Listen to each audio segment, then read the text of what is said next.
Here we are. Hey, everybody, welcome. We are back getting ready for the last hour of trading today on our favorite stocks. What is going to happen in the last hour? We are all curious to know. The Dow has been down all day. It's down now 107 points. The NASDAQ is down 8.47, and S&P has been down 8.47, and NASDAQ down 76. All less than a percentage point. So nothing dramatic, but it's just red all across the board for a lot of this market.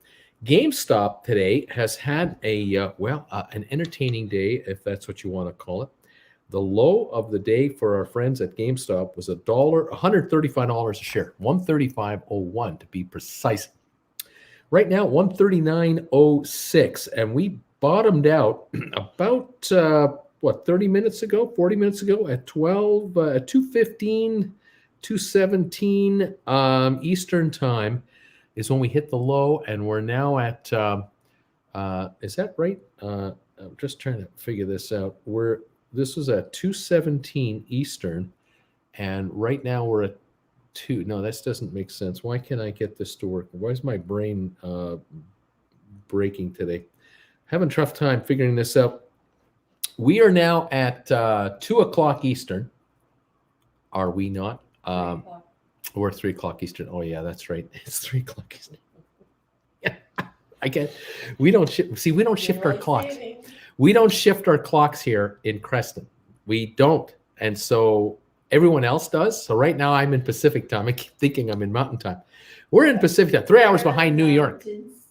We're 3 hours behind New York. That's all I have to tell you. So New York, it is 3:02, but at 2:17 New York time, this stock, GameStop, hit its low of the day. All right, poor old man here, all by himself in a little living room, but he's got Jen right over there to keep him on the straight and narrow. All right, so at 2:17 Eastern, approximately 45 minutes ago, the stock hit 135.01. That was the low of the day. Right now, it's at 139.22. Okay, that's better. A lot better? No, but better. The stock, however, prior to that, got the news, and I mentioned it on a members only update. Those of you who are members of the channel, you received an alert from yours truly, talking about how the word is that the company has decided to replace George Sherman as CEO, and they have now hired a headhunting firm to replace him. And that came out a little while before the bottom of the day, and the shares at that time were something along the 143 neighborhood, somewhere around the 143 neighborhood. They had been at 139, which was kind of the low of the day. They got up to 143. Then the announcement came out that they were going to replace George Sherman. The stock took a drop to the 135 level. And now in the last 45 minutes, they've come kind of back along here to this 139 neighborhood. That is the story. So what does this mean? If Mr. Sherman is not going to be CEO, who will? And how will this happen? And what does this mean for the company and for those of you who are shareholders of the company? My initial reaction is positive to the news, in that if you're going to give Ryan Cohen complete control of the company, which you are by having him become the chairman of the board, which is on the shareholder meeting day, June the 9th. June the 9th, he'll become the chairman of the board. I suspect that shortly thereafter, in around the same time frame, Mr. Sherman will step back, be a director only, or perhaps even leave the company entirely. And a new CEO will come in that Mr. Cohen, I am sure, is working on right now. They are probably into, and may have already been into, discussions with a number of possible candidates to take on this new role. And the person that takes over this role will obviously be very much a specialist in e-commerce transactions, because that's where this company, as you know, is headed.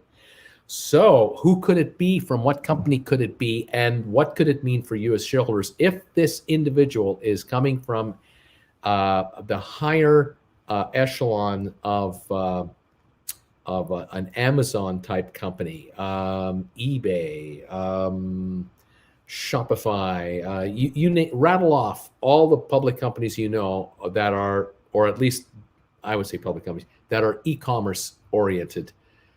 Come up with a top 5 or a top 10 executive of any of these large outfits, much larger than GameStop is right now. What would cause someone of that stature to move to a GameStop in this position? This would be the number 2 slot in the overall scheme of things, the number 1 executive slot, the number 2 overall, just behind the chairman. What would want someone to do that? Well, think about someone like a Tim Cook. Tim Cook was the number 2 man at Apple for quite a while, and now is number 1. The upside can be dramatic, can be incredible. You might be a number 10 employee with an Amazon right now, and you've got a good paycheck, you've got perks, you have stock options, yeah, but you're never going to become, you're unlikely to become the number 1 person, because there are 9 others like you that are there now, and they can parachute in someone from the outside over above you at any time. You never know. You may have topped out. On the other hand, you are an up-and-coming executive, and you are 35, 40 years of age. You might not reach the upper echelon of the company you're with for another 10 or 15 years, where here, the opportunity could come knocking, where Mr. Goen and the headhunter comes up to you and says, how would you like to join our company as CEO? Take this company to places it's never been before, make it the world leader in e-commerce for gaming. We've got plans. We've got the cash. We have the cash flow. We can raise more cash. We have a board of directors that are, completely behind this new direction. You're in this business, the e-commerce side of things. You can now become a CEO of a publicly traded company on the New York Stock Exchange. That is a pinnacle position, and you could really take this company forward. Now, keep in mind that, was it about a month and a half ago, I was telling you about a hire that the company had made, where they brought people in, including a new, I believe it was a COO. I think that was the position that we talked about. And we talked about how the COO was being offered a $9 million stock option from GameStop, and that every year that went by, more of that percentage would be transferred over in stock based on the value of the stock at the time of the transfer.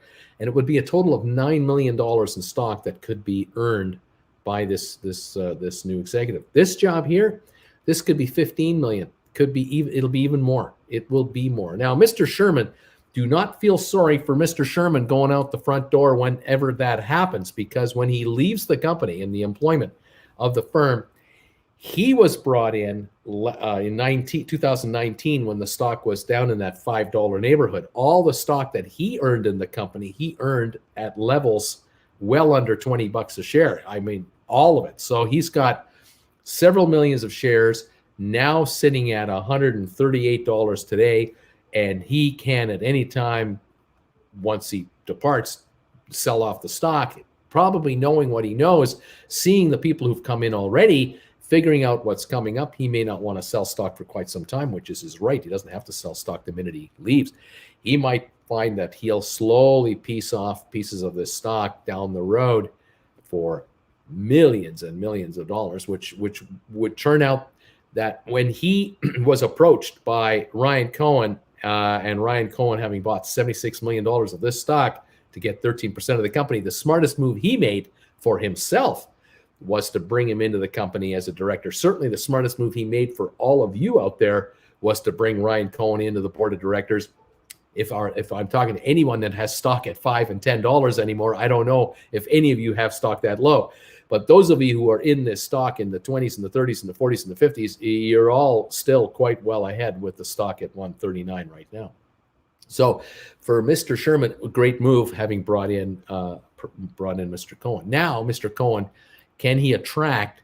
And I don't think it's going to take too much. I think he's going to have anyone he approaches will say yes, or will want this gig to come into the company with a salary and perks and a huge amount of stock options going forward, where if you can deliver this company to the promised land that Mr. Cohen would like to deliver to, and Chewy is already at the promised land, we're talking about a scenario here where you may have an chief executive that could get the kind of perks that at the beginning have a $15 million value, but at the end of the day could well have a $100 million payoff in, say, 10 years and beyond. That individual will never get that deal where they are now.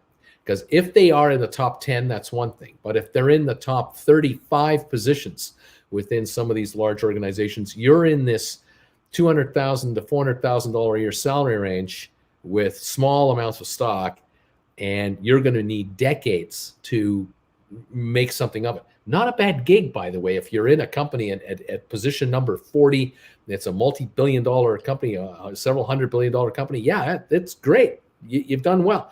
But this position is limitless and much, much higher potential. And you're the boss.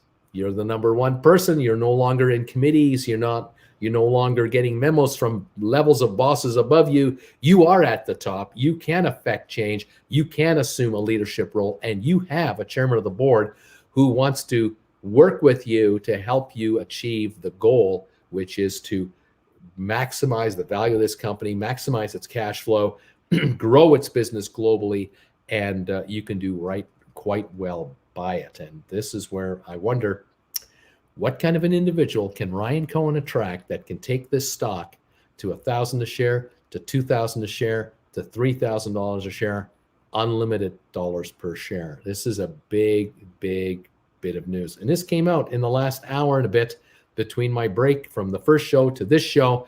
We now know it's official. They are hunting for a headhunter, and it'll be interesting to see who they bring to the microphone as the next person. And that tells me that individual will also be the spokesperson for the company going forward. Once they assume control, they will likely be the one that is interviewed on Kramer's show, on CNBC, on Bloomberg Television, on all the other business channels that are out there, through all the publications. This is who we're going to hear from. And it should be most interesting to listen to that individual's vision for GameStop once they and Ryan Cohen have melded together to formulate their plan to take this company to the next level above and beyond. We're now at 140 a share, on our way to 141.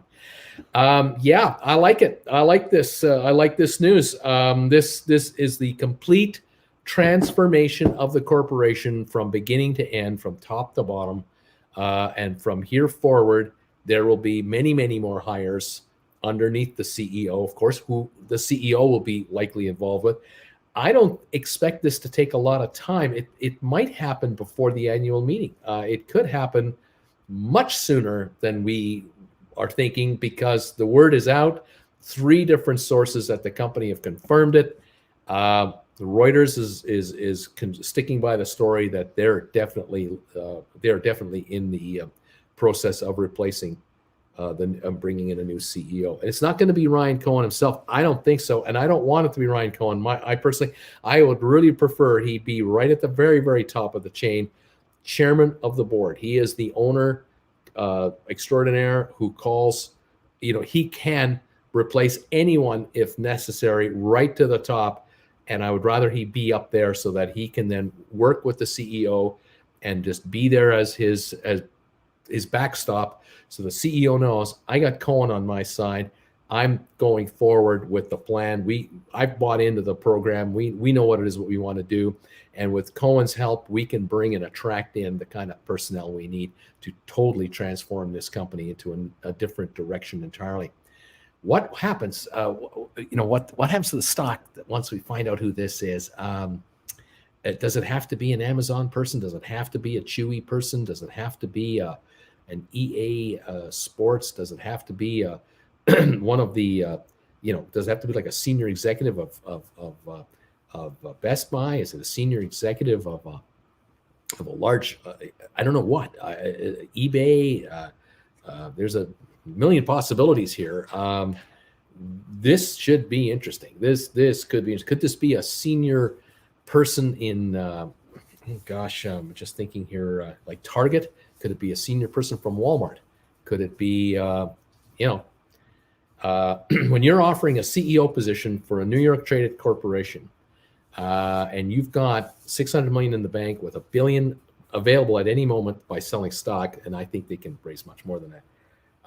There's no problem with funding and expansion of the company, and the company is reinventing itself. You can be at the forefront of this reinvention. This could make you a ton of money, and be able to run a corporation in your late 30s, mid 40s, and now have a 10, 15-year window to just go nuts with your 30-something-year-old directors. You got the right mix of people here. From a gaming perspective, it'll be interesting to see, are we talking about anyone from Microsoft? Are we talking about anyone from the Xbox division? Are we talking about anyone from the Sony side of things? Are we talking about, who are we after? Who the possibilities are limitless.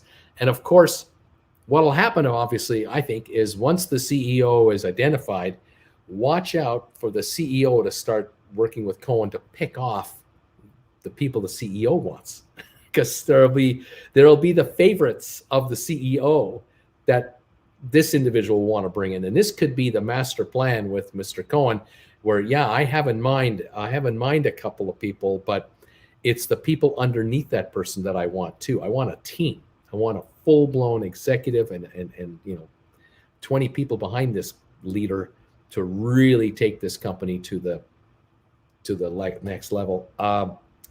It's kind of exciting, I think. I think it could be very exciting. Anyway, the share count, as far as how many shares have traded on GameStop today, is still kind of light. 12.9 million shares traded today.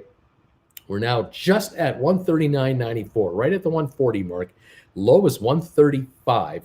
Shorters, beware. I say, again, I keep coming back to it. If you are short this stock, and you're a hedge fund out there, you absolutely have to dread the announcement of who the CEO could be of this company. This could be a mega problem. If Ryan Cohen could attract a top-notch couple more directors to come in on board this company along, after the CEO or during the whole thing, that also could mean big trouble for shorters of this stock. Big trouble. Good news for longs, bad news for shorters, because the street as a whole, as I keep coming back to, you need more buyers who want to buy this stock in share numbers than you have sellers who can sell it. And if you attract 10 or 20 million investors into this company that each want to buy 10 shares each, 20 million investors, 10 shares each, that's 200 million shares of buying power. That there's no way that's available. So let's say it's 2 million people who want to buy 10 shares each. That's 20 million buying power. 2 million people who want to buy 50 shares each. That's 100 million shares of buying power. I mean, look out. This stock is gone. It's gone. It's 1,000 now. It's just 1,000 right now. It'll be beyond that probably. The short sellers would have such an issue then. It would be so financially in trouble, because this wave of buying would just, tsunami of buying would just come in, and would just wipe these guys out. It would just blow them off the face of the earth. The stock would be at 6, 7, 800,000 in no time. Of course, it'll be ahead of itself, obviously, but it would also trigger this tsunami of additional buying, because you've got all these shorters out there who are short just a ton of stock. But as I say, corporately is the secret to this deal. The corporate transformation of this company is the secret of this company's stock success. And that's what you want to know as a shareholder. If you're a shareholder right now, with the power hedges have, is it remotely possible that these a-holes short the stock so much that GameStop goes bankrupt, even with good fundamentals? No. You can only bankrupt the company as a short seller if you can prevent the company from raising any kind of money. There are so many avenues available for GameStop to raise money. They don't need to just issue stock from its treasury to raise cash. They can raise money through a bond offering anytime they want. They could literally buy, say, another company that is spinning off all kinds of cash, borrow the money to do it through hedge funds, not hedge funds, all other hedge funds, but through pension funds and mutual funds, where they issue a bond offering, and I bet you they'd only have to offer a couple points of interest, like almost nothing. They could take over another company that's spinning off all kinds of cash, absorb it, take it into bring that into the family. There's no way stock shorters can kill this company off. Only if this company could raise money from stock sales could this company be messed with regarding short sellers. It's the only instrument they have. They can't short the bonds. They can't short, the leases. They can't forbid. They can't talk to the landlords and say, don't rent them any space. I mean, it's not going to happen. I mean, these hedge funds don't have that kind of overlord power over any company, and so no, there's no way that any hedge fund will be able to mess with this company's abilities. I say again, the company doesn't need to raise money in the sense that they're trying to pay their bills on time. They're not behind in their bills. They have $600 million cash. They made profit in the last quarter. I think they're making a profit in this quarter. They're making a net profit this quarter. So no, they're not. The hedge funds can't get them that way. No. Thoughts on Gary Gensler as the new SEC chair, the same guy who shorted the financial derivatives market that were at the center of the '08 crisis. He only serves until June of this year. I don't have a personal thought on the gentleman. I don't know him very well. I've heard the name. I have there's no positive, no negative, and I don't see a major change in GameStop's future or the market itself. He serves till June. That's it. I guess we're going to watch the next guy, and we'll wait for the rumors as to who that could be, and what that person might bring to the table. Pattern Integrity, new GameStop film on your channel, Bruce. You got a cameo in this one. Max to the Future. Okay, new GameStop film on our channel. Okay, I don't know if that's a good thing or a bad thing. I'm not sure. Am I in a positive light? Did you get my good side or my bad side? I'm not sure. Which is my good side and bad side? I don't even know. I can't answer that. I'm enjoying my lunch break with Bruce. Oh my gosh. What is going to happen here going forward? We're sitting at 141.10 on the stock right now. Where is this stock going for the remainder of the day? We're going to see what happens here. You're my boy, Bruce says. Thank you, Erico. Let's see. Who else is going on? Jen is on your good side. That's right. Jen is on my good side. Bruce, you only have a good side. There you go. There you go. Thank you. It's I'm ready for my close-up. That's right. I'm ready for my close-up. That's right. Oh, my gosh. 142.84 on GameStop. Little pop here. The last 36 minutes of the day or so coming in.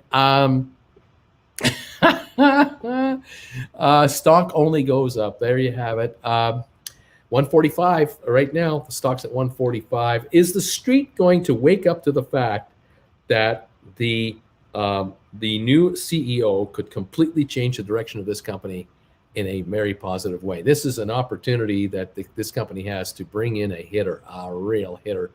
You got one with Ryan Cohen. Now you can bring in the number 2 guy. Man, I like this. I like it. 145.35 or so is where we're at right now. We have climbed up $10 from the low of the day today. And it'll be interesting to see how this is going to run here.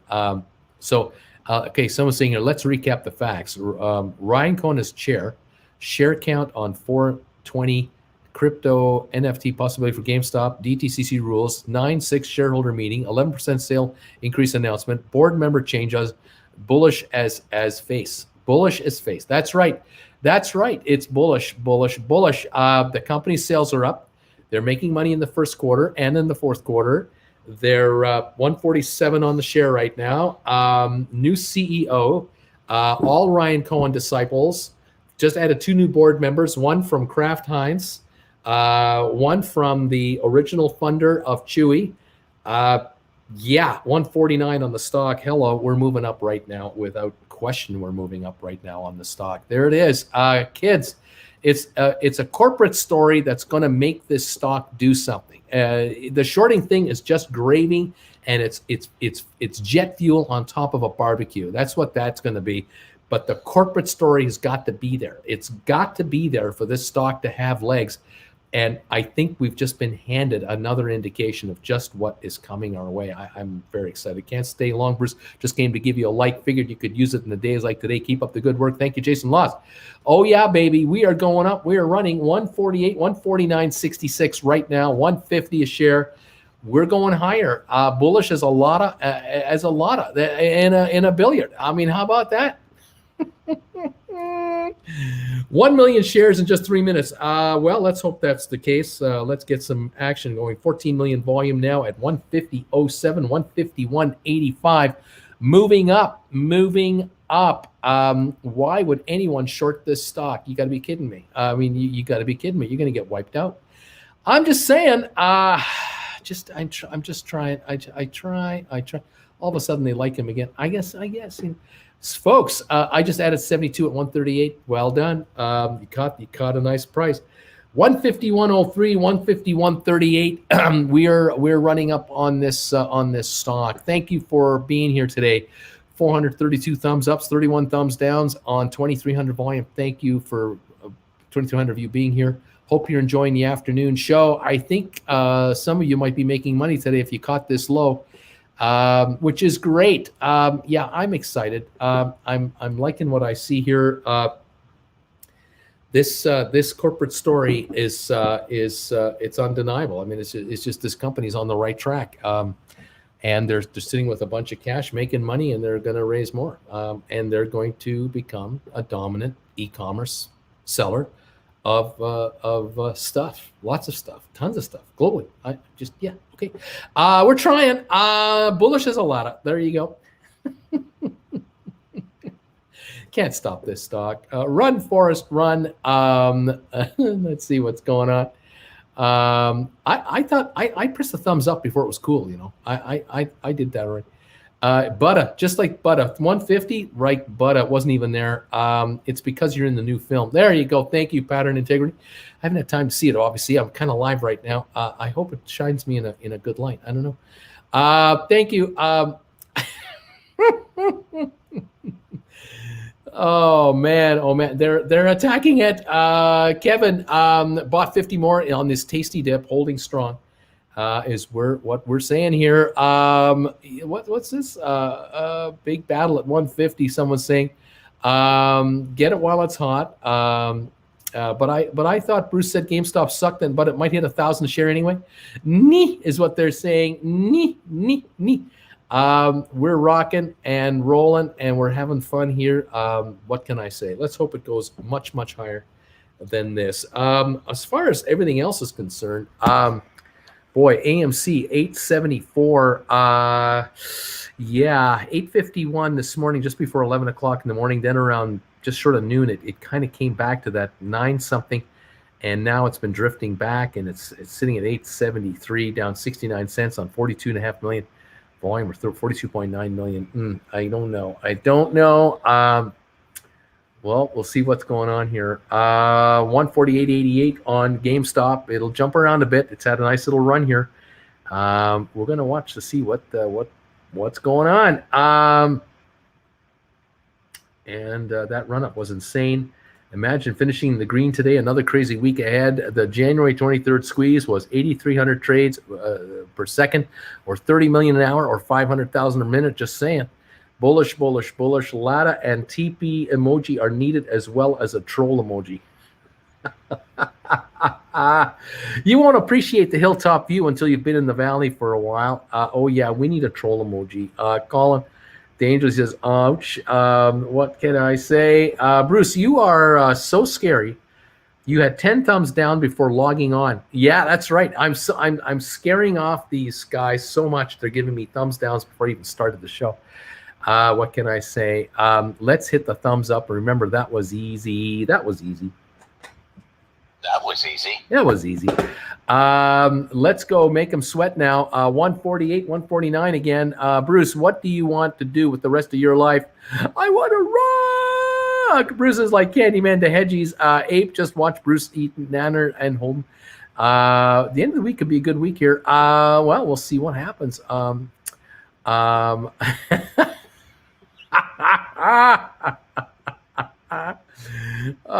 my gosh. I found a lot of emoji. Oh my gosh. A shrubbery. That's what I want. Bring me a shrubbery. Oh my. He terrifies Melvin. Troll alert. Laugh out loud. Oh no. Thank you, everybody. Appreciate the...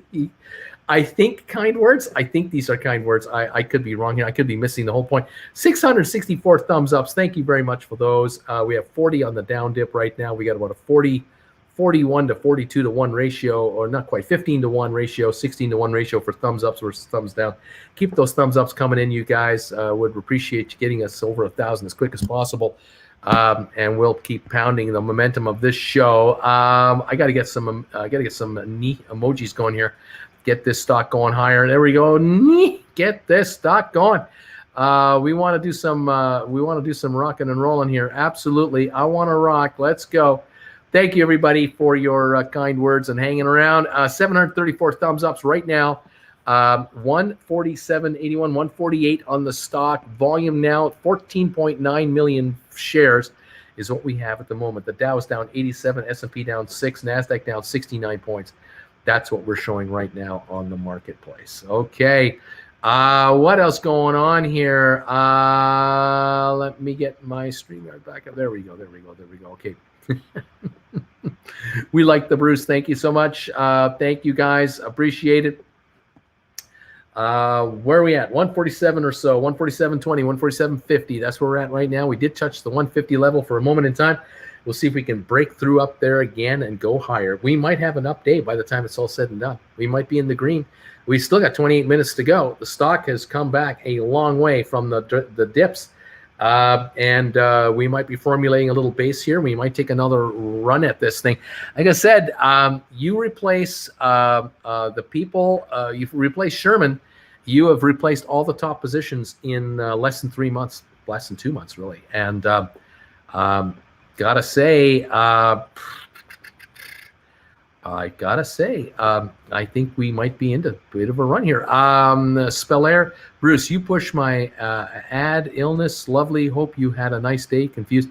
I have no idea what this means. My ADD. You push my ADD illness. Lovely. I don't know what that means. I hope that's a good thing. How about a Jen's forearm emoji? we got grapes. We've got was that limes? We got peaches or oranges. I'm not sure what these are. Olivia, got hearts. We got lemons. We've got watermelon. We've got all kinds of fruits here. I'm not sure what this means, but it looks nice. It looks good. Robert, we got, what are those? But I'm not sure what those are. Butterflies? I don't know what that is. Go take Jen out on a date. We like the Bruce. Wally likes the fruit. Diamond hands. We got whales. We got whales. We got kisses. Okay, I'm a man. Sorry, me. On the cheek is fine, but that's it. Okay. JJ. ADHD says JJ. No cat. I'm not a cat. Casey, I dropped my bagel on the keyboard and it hit the buy button on more GameStop today. Might as well hold. Uncle Bruce. Oh man, yeah, you got my new emoji. You got the Uncle Bruce emoji. You can pop up too. How about that? We really love the DFV tweet with the baby crying at the cat today. It was perfect for all the whiners. There you go. Attention deficit disorder. Matthew, we got ketchup going here. Thank you, everybody. We need vodka. Wally definitely likes watermelon. He likes watermelon. We got DFV giving out baseball signs. Drop the film in your last members only post. Okay. What else is going on here? Oh my gosh. Rock on. We're having fun here. Butterflies, Uncle Bruce emojis. Love me some of those. Oh my, everything's going like butter. Go stock, go. That's all I can say. Just kind of give us another rally here and run it up for the final bell. Why don't we have an update when it's all said and done? That would be kind of fun. What the heck have I missed? I just bought some GameStop at a bargain, $136 an hour. Going out, it's $148. What's going on? That's right, kids. You never know when the turnaround can happen. You just don't know. I'm not sure what happens the rest of the day, but we got the word. It's official. They are replacing. They are replacing the CEO. It's official. The hunt is on, and I'm quite curious to see who will be brought in to run the show with Mr. Cohen going forward. This should be something. Yeah, should be something. We got all kinds of people using my new emoji. What's this? Bruce, Jen didn't have ADD. They just worked harder. I don't know what that means. My cat just bought 10 more shares. I heard the spike was because Tony had announced as a potential candidate for CEO. Tony, I know you're out there watching us. You're still in jail. We're working on getting you out. I can't wait to get you back. We're going to finish in the green, says someone who is at 148 now on the stock, coming up again. Let's see what happens. The bird is the word. Anything under 1,000 is a discount. I agree. It's at 14%, 14.8% of where it should be right now. It's on sale. It's 82% off right now. If GameStop closes green, I'll make sure to keep holding. Actually, it's 80. Yeah, is it 80? It's 86%, 85% off. That's what it is. It's 85% off where it could be right now. Fedigan, you need to co-stream with Roaring Kitty drinking tequila for 7 hours after the bell. Oh my God, Tony, I'm always listening. There, I got Tony here. He's watching. He's with us. Hey Tony, I'm always listening. He's there. He's not going anywhere. Right on, buddy. Let's see.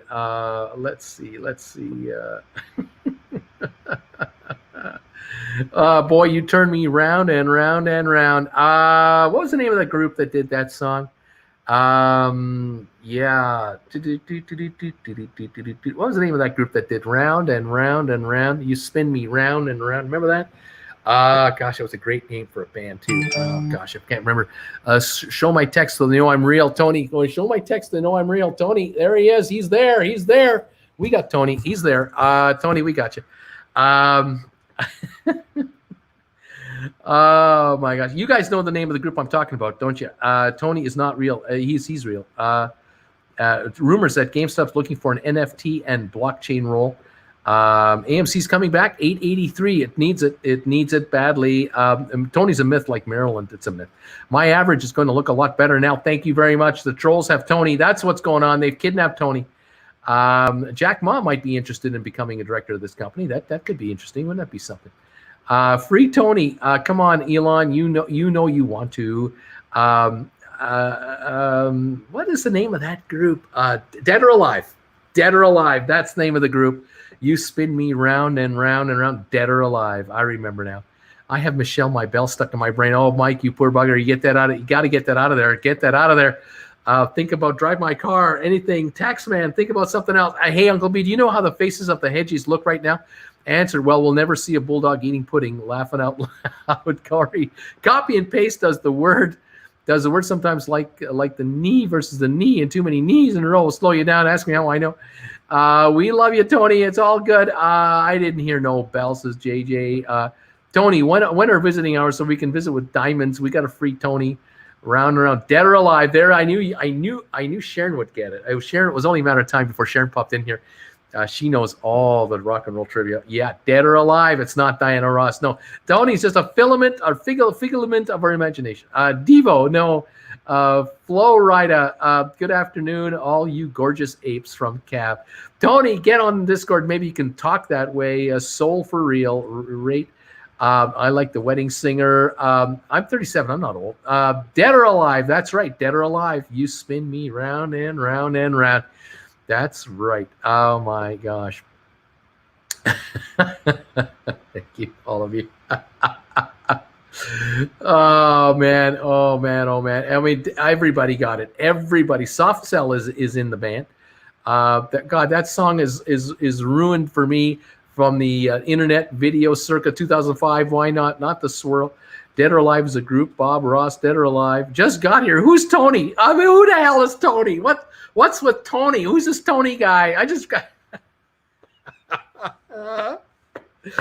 Oh no, who's Tony? Oh, we're trying to save Tony. Tony's in jail.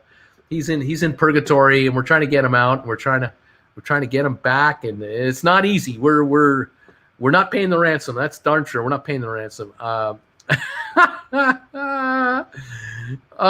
man, a whole bunch of people are coming in here. You spin me round and round, Dead or Alive. I love trivia, and I'm going to go pro on Friday nights like TWB. Oh man. Yep, we got trivia every Friday night on Traveling with Bruce. Become a sponsor member. We play trivia every Friday night. How did Tony get a cell phone in jail? Wow, we smuggled it in on him. He's in the minimum security, so he's allowed to use that. But yeah, Tony's in trouble. We're trying to get Tony out of there. You spin my head right around. That's right. Tony's in my basement, says Mike. I got Tony. Oh no! Oh, what can I say? Bruce, if you sold a covered call on a stock, and the buyer exercised to get the shares, does that show up in the volume as bought or sold shares? So, if I wrote a call and I didn't have the stock, and then someone made me deliver the paper, I'd have to go buy the paper. You'd see the volume on the exchange, right? I'd have to buy 100 from somebody. If it's one contract, if it's 10 contracts, I got to buy 1,000 shares. If it's 100 contracts, got to buy 10,000 shares, and so on. Yeah, I'd have to go out there and nibble them up. And of course, I, as a buyer, would try to do it as quietly and as carefully as possible without trying to, get things too excited. But yeah, that would definitely happen. The sellers would be whoever the sellers are, and that's how it would work. Absolutely. So if on Friday, our friend Keith Gill, he's exercising his contracts for 50,000 shares. I guess on Monday, the option writer, if they're naked, the stock, they don't own the stock, they're going to have to go buy 50,000 shares on the open market on Monday. Yeah, that's how that's going to work. Culture Club, Brian Adams, Canada's #1 export, not the tax man, still recovering from the last news. This stock is $1,000 a share. Tony knows what he did. Tony knows exactly what he did and why he's where he is. And that's the end of that. There's only one 1980s Canadian song, Take On Me. Oh my gosh, rock on. Sorry, Michael. Give me Bread Hedgies. Round and Around was also sung by Rat. Who is Tony? Tony is one of our viewers. He's one of our members who can't comment on here. He can comment on his computer, but it doesn't show up. And so he's in jail right now. He's being held captive, and we're trying to get YouTube to let him out of jail. You spin me right around, baby, right around like a record, baby, round, round, and round. That's right. Whales and butterflies for the holders and a glass of vodka. Well, we're at 145 a share. We did get over 150, but we're back to 145. It's look to see another run here at the end. 17 minutes to go. Will we get another run on the stock? I don't know, but as far as I'm concerned, the news that came out this afternoon about headhunters being hired, a headhunter firm has been hired to bring in a new CEO of GameStop. I am excited about this. I like this story. I like this. And eventual outcome, I think, is going to be a good one for the company. It all depends on the name of said individual. We'll see what's going on. Diana Ross did Upside Down in 1979. I have to get my way now, baby. Like a record, baby. Round and round and round. Gore's Holdings up 18 cents. Is that right? I don't see it up 18 cents. I see it maybe recovered 18 cents, but it's still down 48 on the day. Gore's got down to 1301, is now 1316, so it's a little better. It's one of those days, though. Down 46 on the Dow, down half a point on S&P, down 47 on NASDAQ. The 500, the S&P 500 might actually turn it around and get a gain out of it. We got 16 minutes to go, so we'll see how we end up on the day. Tony, who's Tony? Yep, I know all about the squirrel. The only way is up. Is Tony the new SPAC? No, he's not the new SPAC. Tony is Bruce's wife's boyfriend. Oh, okay. I listen while I work, but apparently I've fallen behind on the bagels with Bruce memes. Tony Soprano, maybe? Michelle Maybell, invest in Tony. Bruce, if I write an option that expires out of the money, do I get those shares back? If I write an option that expires out of the... Well, you never lose your stock. You've written a contract against your shares. Your shares stay in your account the entire time, and you own them until they're either exercised from you or you sell them someday. But if the contract finishes out of the money, the contract is worthless. You keep the dough you brought in. Thank you very much. And you've got your stock. You can write a new contract all over again, of course. Somebody called Bono. Free Tony. Puts on Tony. Tony, are they treating you right? Getting enough to eat over there? Pony Soprano, great racehorse name. Ride along with Tony. Who has puts on Tony? Made out like a bandit. Cody Miles, thank you. That was going to drive me crazy. The video internet. Darren, some change off tune in here since this morning. Confused.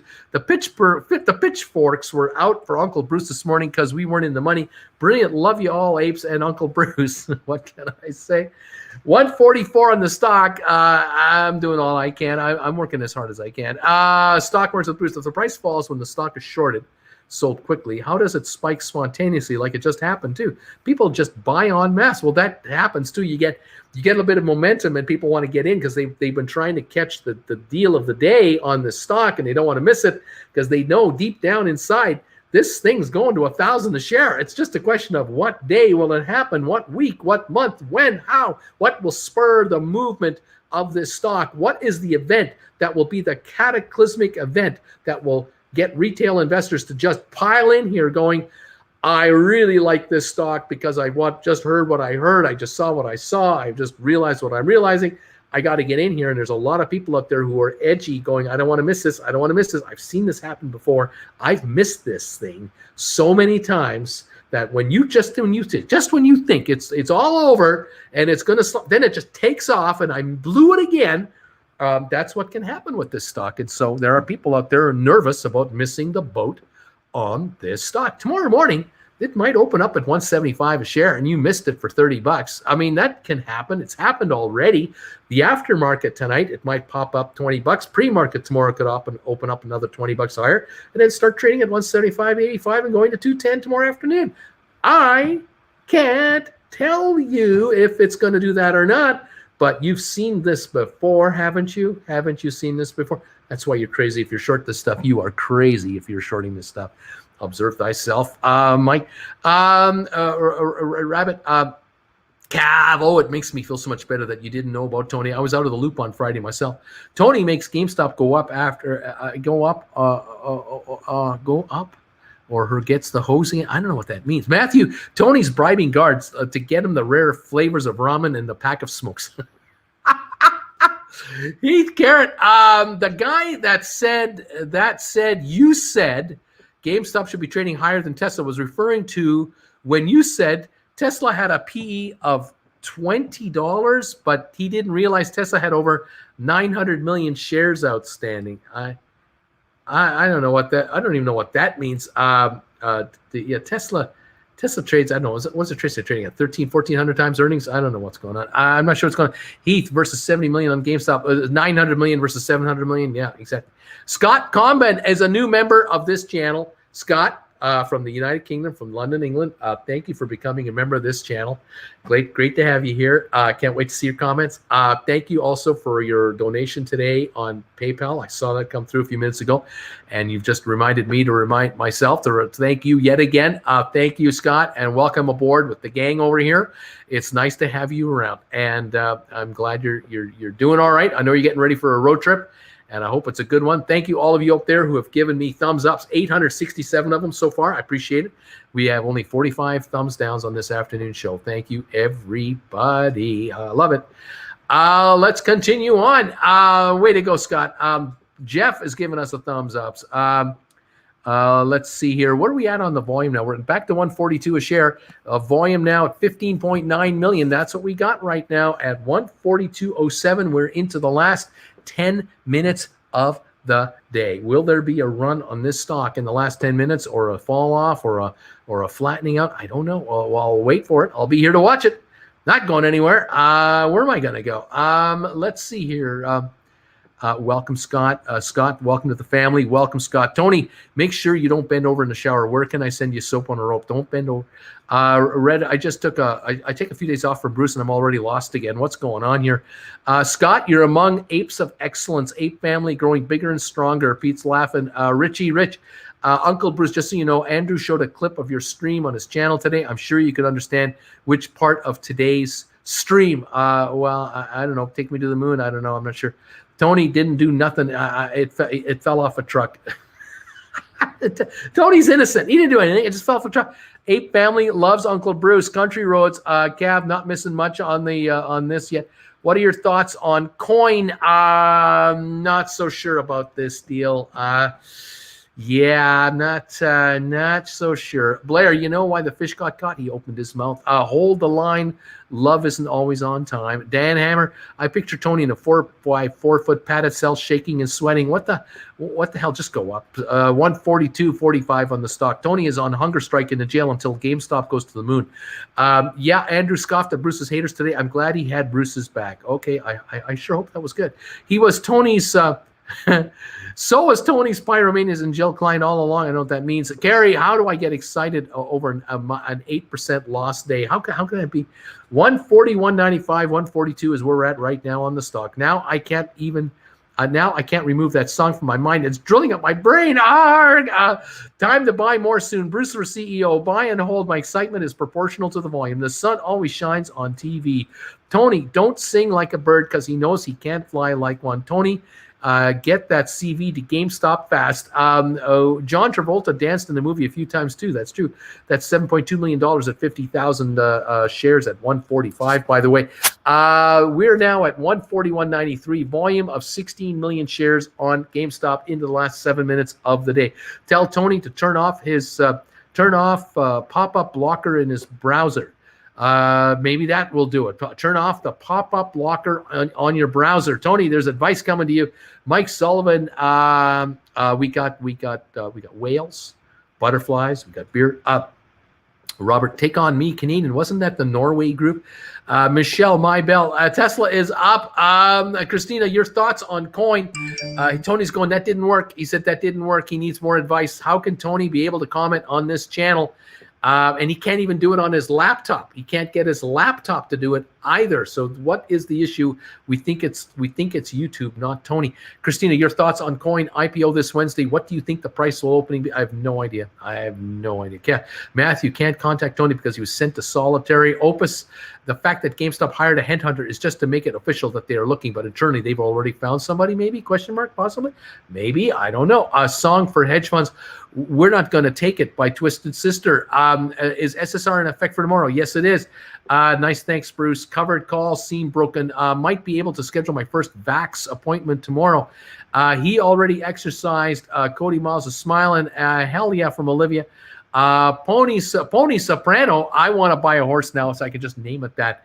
Olivia is thumbs up. Congrats. I'm so, you know what. Robert Mannix, my bad. Yep, Norway, not Canada. Take on Me is a song by Norwegian sync pop band. And Derek, I went home on lunch and grabbed my pitchforks, and now we don't need them. Mike Sullivan, we're a fickle bunch, aren't we? Pivot, says Cav. 142.12 right now on this stock. Time to move up.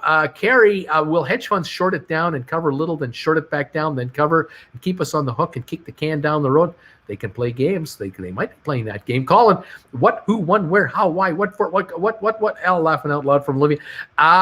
Still all in due time, says JL, FOMO baby. We should be getting a banana emoji for the apes. What are you worried about missing? Waffle fries are the best type of fries. Carrie, that's exactly what we are doing. Better sales coming tomorrow. Some people say cucumbers taste better pickled. Hey, Bruce, have a Don Cherry suit day. I don't have a shirt with that kind of collar, that huge collar. I'd be just sitting here stiff as a board. Oh, my God. 142.18 on the stock. We got 5 minutes to go. Get the Vax gang.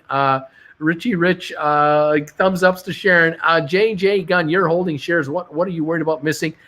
Story. Everyone needs to recognize when the news is putting fear into your emotions today is a great example for GameStop. Jonathan, banana, Brandon, a white suit that has knee all over it, Don Cherry style. There you go. That's right. That's right. Waffle, you're crazy, bro. Steak fries all day long over waffle fries. Cav, I'm still waiting for volume to approach 100 million. Michelle Mybell. Scott, welcome to Scott. Welcome, Scott. Tesla does not trade on 7 or P7E multiples because those are capped at 3 digits. Okay. Boomers seem to be easily confused.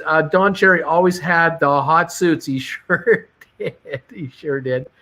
Oh, man. Thank you, everybody, for coming through here. Buy and hold. This is the wave. Phew, I had to look twice. Thought it was Scott Conant from Food Network for a minute. Sorry if this has been covered already. I've been too busy to watch today. Bruce, are you now changing your opinion on the 200 million naked shorts that are not the case?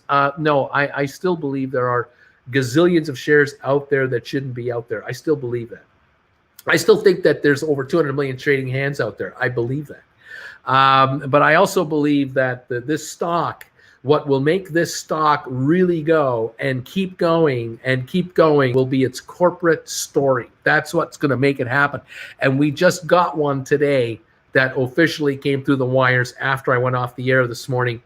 The officially now looking for a CEO to replace the existing CEO, Mr. Sherman. And I think that person could be of such stature that this could really pop the market. And I think we got a taste of it, just a little taste of it a few minutes ago. But right now we're at 141 as we're coming into the close because I think the stock is getting messed with by hedge funds. So those of you who are looking for a deal, you might still get a chance today before we close out in the last 3 minutes to get your deal of the day. But do not be surprised if these shares in the near term take a pop. I think so. Gore's just popped up in value. It's only down 9 cents. Gore's holdings went from a low of about 13.10 or so, 13.02. It's now 13.56 in 20 minutes. Gore's holdings, something is happening there. That is a good sign too. Thank you, everybody. Jerry Manatees, thank you for becoming a member of this channel on a volatile day like today. Bruce, is there more value buying at these levels or one you're recommending SPACs? Look, you make money making money. 140.32 on GameStop. I don't know how many more times you get the chance to buy GameStop on sale, but it is on sale, and that is my opinion.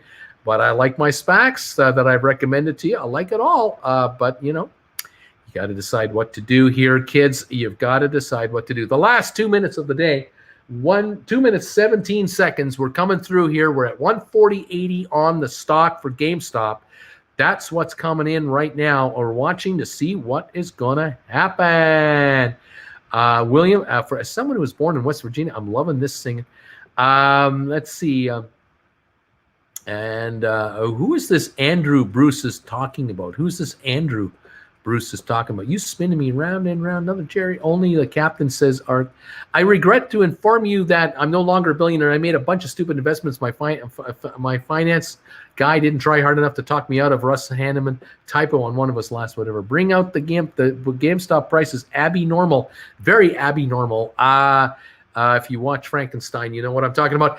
141.28 in the last minute of the day. Let's see what it's going to do. Uncle Bruce, thanks for the laughs. You make our ape lives easier. You're a saint. Tell Tony to stand on his left foot and raise his right hand in the air. Maybe that'll get him back on. I've written to Andrew on Instagram, Twitter, and email to have a members-only chat. Didn't help.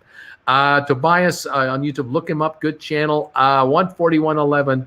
right here, right now. When Bruce says he doesn't know about a deal, it doesn't mean he doesn't like it. It just means he legitimately doesn't know about it. After doing some due diligence, he shares what he does like about them. That's true. I do the best I can, but I don't know it all. Tony should contact YouTube. I can tell every time Tony messages Bruce. Maybe Tony is a troll. We've already blocked this guy.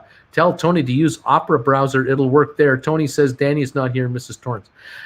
Coming into the bell right now, we are at 33 seconds to go, and the Dow is down 41. The S&P down a quarter of a point. NASDAQ down 53 points. The Dow came back to get within 40-odd points of the day, but could not break even today. And GameStop, 141.56 right now. 141.04 right now is where I see it. AMC is sitting at 862, down 80 cents.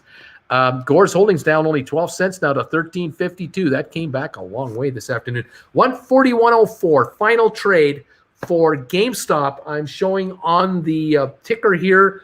Final trade, 141.04, down $17 on the day. The low of the day, 135.01. In the aftermarket, 145.55, up 51 cents so far. We'll see what the stock does now in the next hour. In the aftermarket, I believe that the shares took a nice shot today, this afternoon, but could not hold it. And then we got more program selling coming in. We did reach this afternoon approximately, what was it, 150 something? We broke the 150 level briefly, and then we backed off to the 141.04, and it's now 141.04 in the aftermarket. That's where we're at right now, and that's what's going on. Tony, I think you have me blocked. I can post on other live chats, and people can see those. You see, they can see those. So somehow Tony is somehow blocked on my channel. I just don't understand it because it doesn't show up in my thing. I'm going to have to play with this again. I just cannot understand why Tony is being, dealt with like this. It's just not right. Tony, if it works, just text Bruce. I'd stick with that. Why downgrade to join us schmucks in the chat? Tony needs an alter ego. Tony, reboot the garage door opener. Thanks for all the greetings, guys. Glad to be here. Tim Bowman, time to munch on a peanut butter and honey on a raisin bagel. Oh, my. Take on me, SSR tomorrow. Quick, Bruce, eat a bagel. Hey, it's me, Tony. Just hacked on Ron's account to talk to you. Who's this Tony guy everybody wants to talk to? Who is this Tony guy? False Black Bears. Bruce going full on auctioneer with these comments right now. He's going full on auctioneer. Oh my. Lordy. I was scared today. I couldn't buy more GameStop, sadly. Don't read this. Curly fries, waffle fries, steak fries. Whoever threw that Chappelle quote about pickles is my hero. Tony is like the Jesus of this channel. Everyone talks about him, yet no one has ever seen him. That's not fair. Bruce, have you ever played a musical instrument? Yes, I have. Well, that was a good dip. Had set to buy at 145, and I got 6 more. Tony Satoshi, tater tots, fries in my form. Tony will rise again. True, Colin. Hey Tony, get the hell out of my account. Laughing out loud. Oh, good. I love a good tater tot. I love a good tater tot. Do you think that I would make a good GameStop CEO? Should I apply, says Sean Davis? Potato. Maybe they are manipulating it by making the price spike up to make paper hands sell the stock. Maybe that's what they're doing. Tony is allowed out of jail when GameStop hits 420.69. Yo, Tony, can you hear me now? Wow, was it? Cheers. I'm up to date. We need Tony to get with Bruce now. Jack, I've got 200 shares of VGAC. Could this fall under $10 after the merger?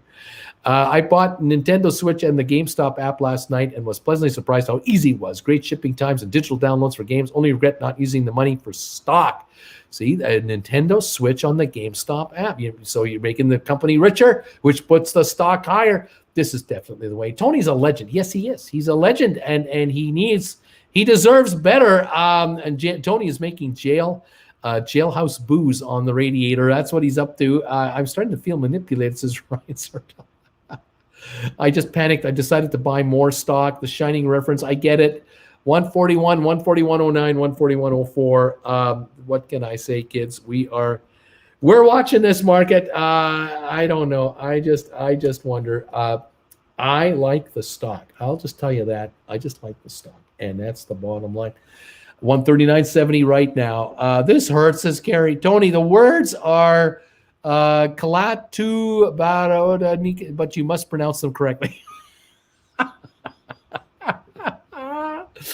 Oh man. Tomorrow will be better. If it goes below 100, I'm throwing my whole paycheck in. I just woke up. What the face happened? Not when my wife looks at the news. Bruce, is there a story on the docket today? Do I have a story for you guys today? I was just thinking about this earlier. I gotta think about what my story of the day is. T-Bone, nothing would surprise me anymore. The game is rigged.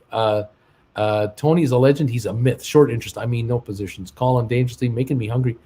If the room suddenly gets colder, it means Tony has come to visit. Don't be afraid.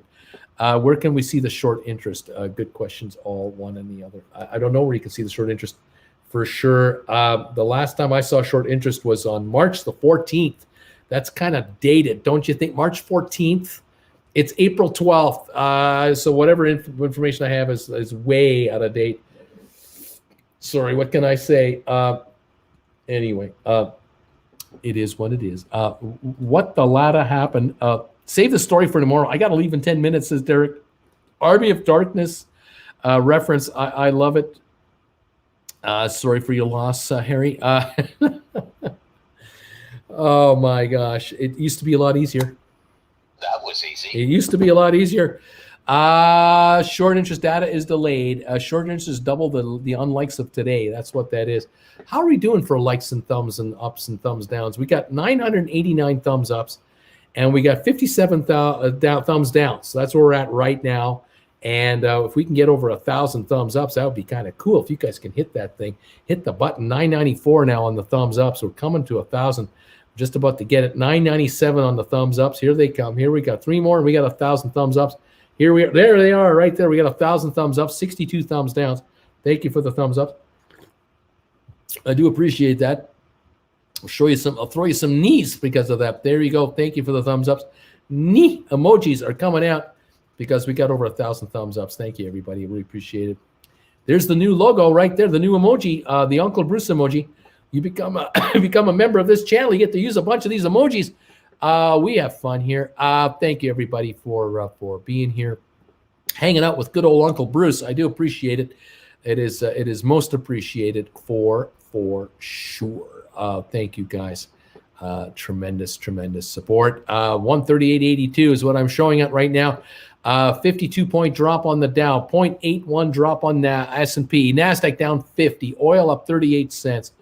So we got going on right now. Not a lot to get excited about, but that's what it's doing. That's what we have happening here on the day. What kind of story you want today? What do you want me to talk to you about? You got something that you like to hear about from from my past? I had a series of really great meetings this weekend. Talked to some really cool people, and it was really enjoyable. Oh, excuse me.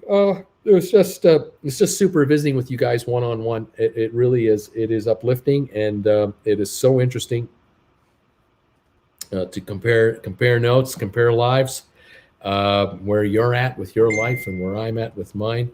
Fantastic stuff going on. What is happening out there in the wide world is what I'm curious about with everybody. What is going on? Alrighty. Okay, double checking everything here. There we go. Okay. And there we are. 138.59 on GameStop after hours. Kind of quiet.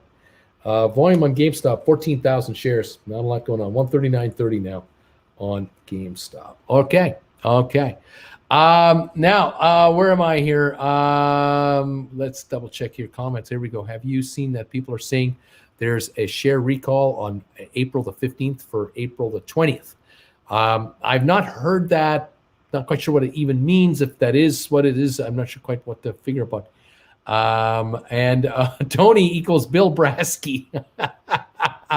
I'm Bill Brasky. Oh my gosh. That's a Saturday Night Live reference for sure. I bought more GameStop on my birthday today. It was a fire sale today. And I still only have 2 thumbs, but I'm going to try to keep growing a third.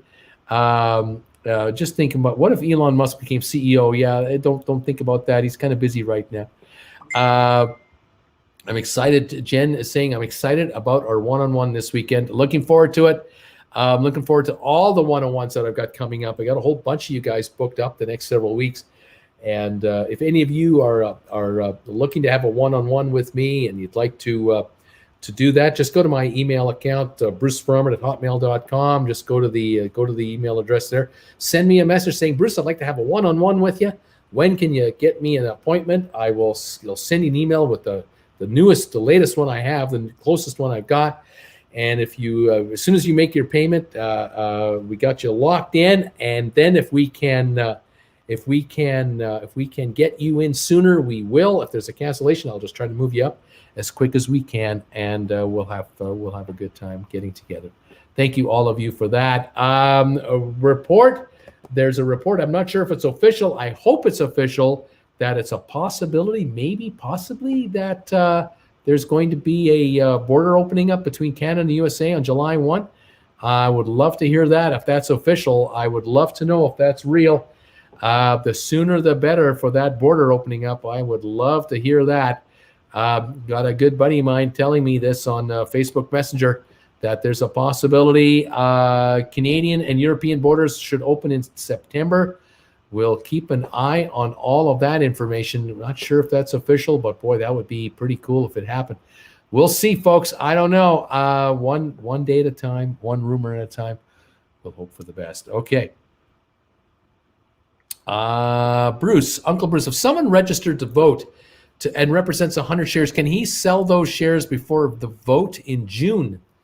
It's all on the record date. There will be a record date for votes to be counted, and all the shareholders of record before the annual meeting will be allowed to vote. All shareholders after the record date will not be allowed to vote. It's only up to the record date.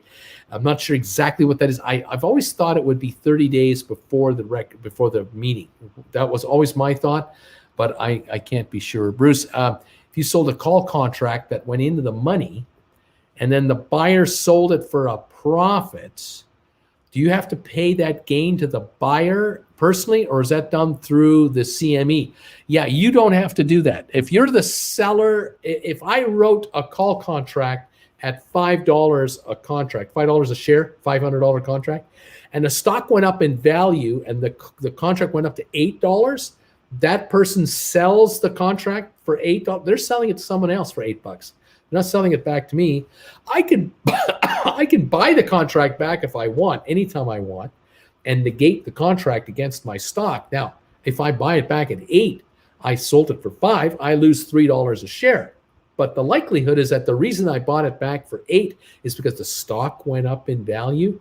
It probably went up in value much more than $3 a share. The stock might have gone up $10 a share. The call contract only went up $3 a share. So I'm $1,000 richer on 100 shares because they went up $10 a share, but I'm $300 poorer because I'm buying a call contract back that I sold for $5 and I'm buying it back at $8. So I'm still ahead $700, and I could now just turn around and write a brand new call contract at a higher strike price and take advantage of the $10 gain I just enjoyed. So I could do that. So maybe I buy back a $200 call contract, but I now sell a $210 or a $220 contract further out for more money. So I'm richer one way or another on that deal, yes. But if the owner of the contract who bought it from me at $5 sells it in the open market at $8, doesn't cost me anything. I don't have to do anything. I can sit back and wait. It's possible that the shares did go up in value, but the contract is still out of the money. It could well be out of the money, or it's in the money, but barely in the money, and it's not worth $8. It's worth $2 in real book value, $6 in time value. That's why it's trading at $8. So as the writer, I could sit back and go, no, I'm letting the clock keep going. I'm going to let each day go by, and this contract will shrink in value as each day goes by, because eventually it will expire, but it'll be only worth its book value. And if on the last day of the contract's existence, the book value is $2 a share, and I wrote this thing for $5 a contract, I could buy the contract back around $2 to $3 a piece on the last day, and I still make money on this deal. See, so there's that too. Okay, haha, Bruce. Now you have me to say that I'm not a financial advisor. Oh, okay. Always a pleasure, Bruce. Thank you, Eddie R. Let's see. I could listen to Bruce talk about anything. Give us an R-rated story. How about an R-rated story? Oh man, oh man, oh man, oh man. Should we vote against the AMC issuing more shares? You can vote all you want, but it's not going to do a darn bit of difference. I think there's enough shareholders who are going to vote for this to keep the company alive. The company AMC will need to issue more stock to stay alive. And so my hunch is that measure will pass. In the aftermarket, AMC down 9 cents, 8.54, unfortunately. GameStop 139 on the aftermarket right now. Okay, Christian, hey Bruce, in case of GameStop, what happens if there's 70 million shares but 200 million votes? So what I've been wondering all along. I've been wondering this whole thing. How can you have that many shares floating around? And what happens if 200 million shares are registered to vote when only 70 million exist? I don't know what does the SEC say about that? I'd love to get their answer on this one. I don't know the answer to this question. It's always been one of those. That would be a real interesting oddity, don't you think, guys? Jake, the GameStop saga and clear stock manipulation has created a new generation of investors. I was a paper hand turned into a diamond through research and the illegal activities of the hedge funds. Thank you, Bruce. Jake, thank you, buddy, for being here. The pressure they put on all of us creates a bigger problem. We all keep buying. There it is. You got it, buddy. Just keep buying up that stock and hang on to what you got. DQ, why buy back a contract that is out of the money instead of letting it expire within a day or two? That's a good question too. But the reality is this, DQ, if you wrote a contract for, say, $10 a month ago, and now you're coming to the last week of that contract's life, stock has dropped a bit. Not a lot, but it's this contract is out of the money, is going to stay out of the money. So the contract is sitting at $1. You sold it at 10, it's sitting at $1, but it's got 4 days to go. You got to wait 4 days to make your last dollar. You might be better off buying that contract back for $1 right now and writing a new contract that has 4 days plus a week to go, a 9-day contract. That contract might be at $8, and you're going to make $8 in 9 days, whereas here you're making $1 in 4 days. See what I'm saying? Buy this thing back for $1. Don't take the last dollar for the last 4 days. Buy it back, turn around, write a new contract, bring in $8-9 for 9 days. And there's a better payoff. You're making $1 a day instead of $0.25 a day on time depreciation. That might be why you do it. Okay. Other questions. 1 billion shares seems like a lot. Keep up the good work, Bruce. Thank you. Sal, I noticed lots of Rogers IP addresses back in the late 90s, early 2000s when like 99% of the US was on dial-up. I'm sure they just had one mega thing, but that was better than the AOL dial-up here. What instrument is your favorite instrument? I made the most money playing bass guitar. I love being a drummer, love playing rhythm guitar. I did it all. I did all those 3 things for money. But I made the most money playing bass guitar when I was in a band that needed a bass player and they got good gigs. Yeah, I remember one year we were playing, we had a New Year's Eve gig booked up. And I got to tell you, we were a lousy band. We were god awful. We were made up of about, 5 guys? 1, 2, 3. There was 5 of us. And we had a drummer that couldn't drum, but the guy got the gigs. He was always able to get these gigs that paid us stupidly good money. And when I'm telling you about stupid good money, let me give you some perspective, okay? Think about what your rent is right now if you're living in an apartment or you're renting someone's house. Think about that, or think about what rent would have been for you in a 1-bedroom apartment today. If you were in a 1-bedroom apartment, wherever it is you live, think about what that would be in a reasonable neighborhood. I'm not talking about a ghetto, or I'm not talking about the best part of town, but in the middle part of town, safe and clean and all that. I'll tell you this much. Jen and I were paying rent of $171 a month, or $170 a month, back in 1976. This is a long time ago. Today, that apartment would run today $800 a month, $900 a month, just in, adjust for inflation and all that stuff. All right. So think about paying $800 in rent for a 1-bedroom apartment. All right. And I'm not talking Manhattan. I'm not talking about Manhattan. And then think about playing a 4-hour gig in a 5-piece band. That's crap. I mean, we were terrible. We played waltzes and polkas. I was 21, and we're playing to 50 to 80-year-olds. And we're playing the hits from the 70s, Perry Como, and you name it. And this is what we had to play, because this is the audience we were playing to. But this is the audience with the money, okay? Remember, they had the money. So we're playing live to an audience with 5 of us, a guy with an electric accordion who was the lead guy, and he was good. Then me on bass, I was okay. Drummer who couldn't drum worth a lick. And we had a clarinet player, and we had a trumpet player or a sax player. And they were so-so. And we were getting paid. I was getting paid $80 a night, $80. My rent was $170 for the month. And I was getting paid for a Saturday night $80 in cash from the band leader. That's the kind of gigs that this guy was getting us. So that's like today getting paid $400 to stand there and play bass guitar for 4 hours, waltzes and polkas, $400. It doesn't exist. There's no way you can make that kind of money doing that. Not in these small community halls like we were playing. We were playing these what do they call these halls? These veterans halls. The Legion, that's right, the Legion, the Royal Canadian Legion. So these are member halls of veterans, Second World War veterans, Korean War veterans. These guys were now, this is 1976, so they were 50 to 55-year-old World War II veterans, 60-year-old veterans that were bringing their wives out. They were grandmas and grandpas now. And they were coming out to dance on a Saturday night. And we were playing this umpapa music, this waltzes and polka music, and the odd, tie a yellow ribbon around the old oak tree music. We were playing these songs way back when. Well, not even that song. Doesn't matter. Anyway, I'm getting $80 a night.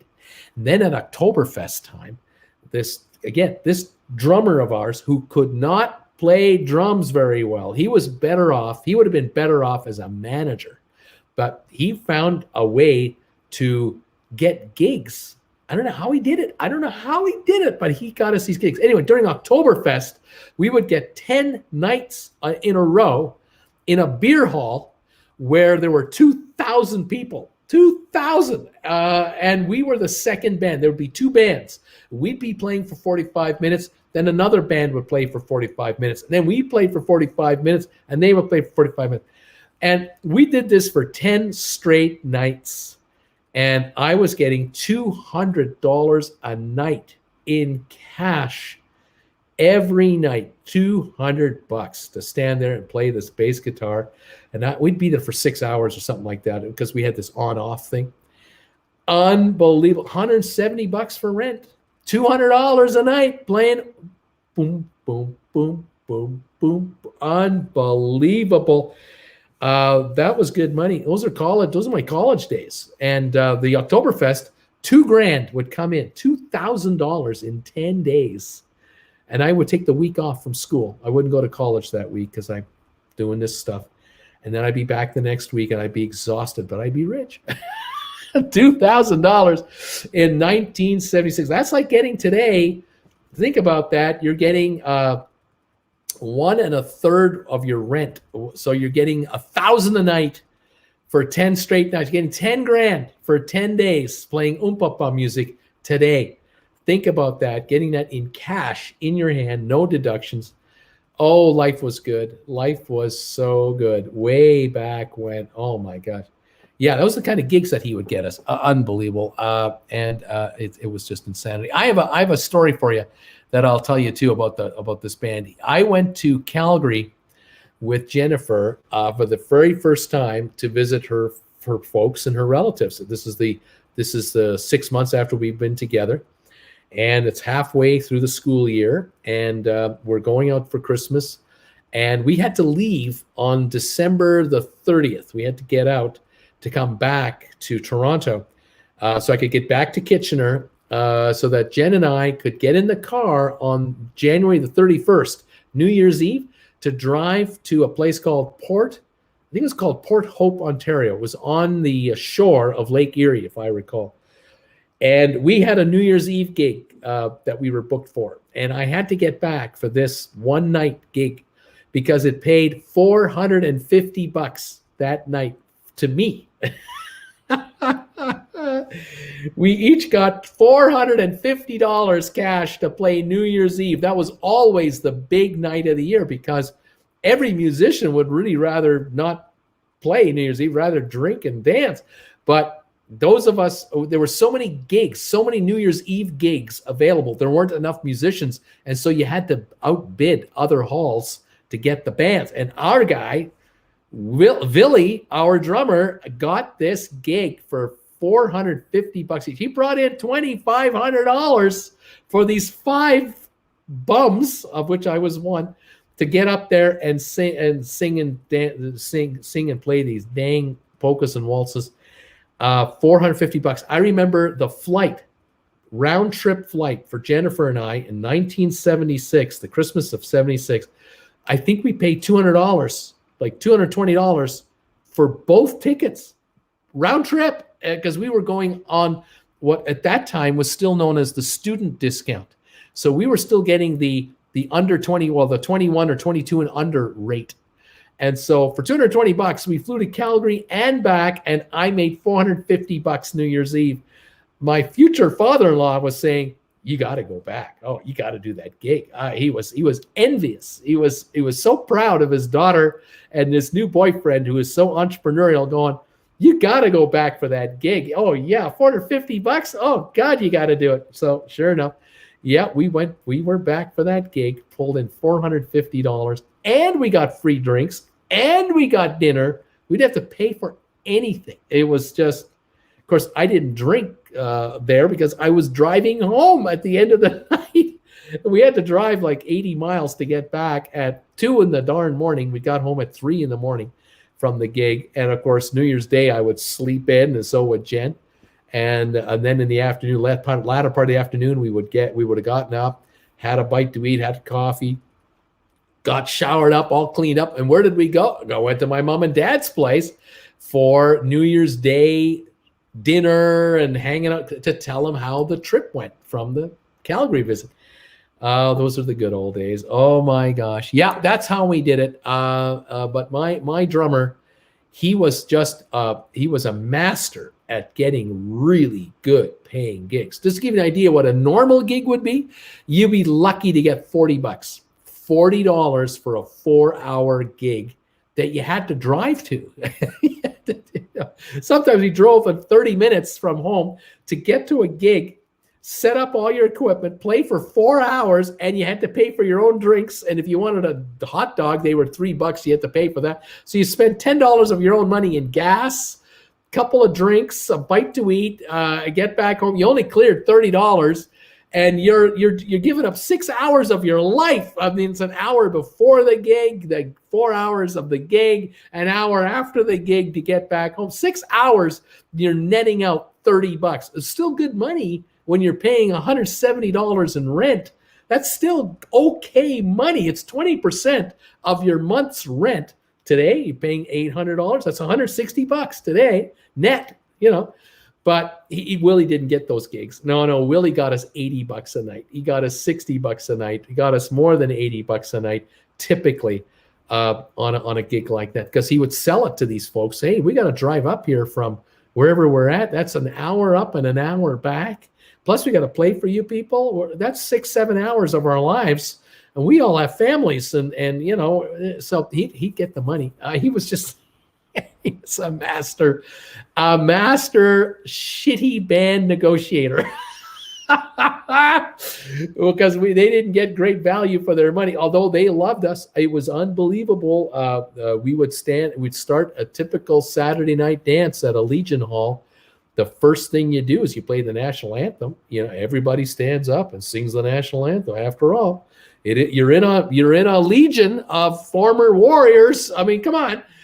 So thank you for coming out. Nice to have you here. Let's get the music started. But I got to tell you, we would play this one place in Hanover, Ontario, Northern Ontario, on the shore of, I guess, Lake Huron. Hanover, Ontario.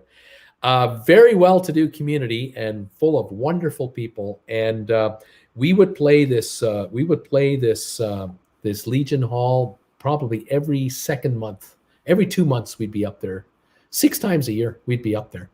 And it's $80 a gig every time. No problem at all. I got to tell you, we would be setting up our equipment starting at about 7:30 in the evening, getting ready to start at 8, I guess it was.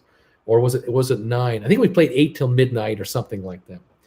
And we'd be setting up our equipment behind the curtain, just getting all our stuff up. I get my amplifier out of my Volkswagen Beetle and my bass guitar, and get the cables all sorted out, get the microphone all stood up. I got my microphone stand. I get the microphone up. And then I got my buddy beside me doing the accordion. He's getting his stuff all set up. The drummer's setting up his kit. And I'm looking out the curtain out of the side, and the place is packed. It's packed a half an hour before we start. And everyone's in a really good mood. I mean, the crowd is just alive. You can hear the sound of the audience as they're talking, and how you doing, Henry and Frank, and so on. Everyone's meeting everybody else. And so we're just setting up. And then on the side of the stage comes the bartender. What can I get you guys? Oh, I'll have a beer. I'd have like a Ryan Coke, because in those days I would have a Ryan Coke. I'd have like one Ryan Coke. And 5 minutes later, he'd come back with a tray of drinks on the house for the band. And it'd be like 10 minutes to showtime, and taking a sip of our drink, sitting it on top of on top of the amplifier, getting everything ready to roll, and double checking our music stands and getting song number, whatever, and figuring out what we're going to do. And then it's 5 minutes to showtime. Go to the bathroom if you need to take a bathroom break now, because we're on set now for 45 minutes. And then come back out, and the curtain would open up, and everyone would be, they'd clap. They'd see the audience. The audience will see us standing there. And the dance floor was packed. The dance floor, there, you could not see the dance floor. It was all human beings. You could see all the chairs and the tables, but they were 3/4 empty. They were all on the dance floor. They were ready. First song of the night, the national anthem. So we're doing the national anthem. And it was, thank you very much. Here's our first tune of the night. And we start playing whatever we're playing, and they're dancing. It was like instantaneous. The rest of the night, there was no room on that dance floor. It was unbelievable. We loved playing that gig because that audience couldn't wait for us to get going. And I was just praying for them. Please start drinking early, because the drunker you get, the better we sound. Thankfully, the bar was open an hour before we started playing, so they already had an hour to get going. Oh, man. Unbelievable story. Unbelievable place to play. And we occasionally would get a tray coming up of shots of vodka, for example, 5 shots of vodka with a little piece of paper, a little note, and it would be a birthday request. It's so-and-so's birthday today, or it's so-and-so's 50th anniversary or 20th anniversary or 17th anniversary, whatever the occasion. And so they would bring a round of shots to us, and we would toast the bride and groom, or we toast the birthday person and play a tune. And sometimes we get a request, can you play this song for us? We would do it. But I tell you, the money was pretty darn good, I gotta tell you. And the time just went by so fast, because this gig was so active with energy and happy people, the time would just fly by. We'd finish our first set in no time. We'd be off at 8:45, and we have a 15-minute break. So got to go to the bathroom, take care of that. A couple of the guys needed a cigarette because they were smokers, so they went for a smoke. On the second break would be food, dinner time. So the in the kitchen in the back would be the volunteers of the club. It would be a bunch of volunteers making dinner, and it would be bratwurst on buns with sauerkraut, potato salad, or whatever was the food, and we would get fed for nothing. We would be escorted by the kitchen staff to the back of the hall in an ante room where they would have set up a table just for the band. And there would be all this food in the table that help yourselves, because you guys have got to eat in 10 minutes so that you can be back on stage in the 15-minute break to keep the dance going. So these guys, we were like, number one priority, feed the band. And Willie had all this negotiated in advance that we would get our dough, free drinks, our meals would be ready for us, and we would just be able to perform. And that's how this went down. And we always played an extra half an hour for nothing because these guys were so good to us.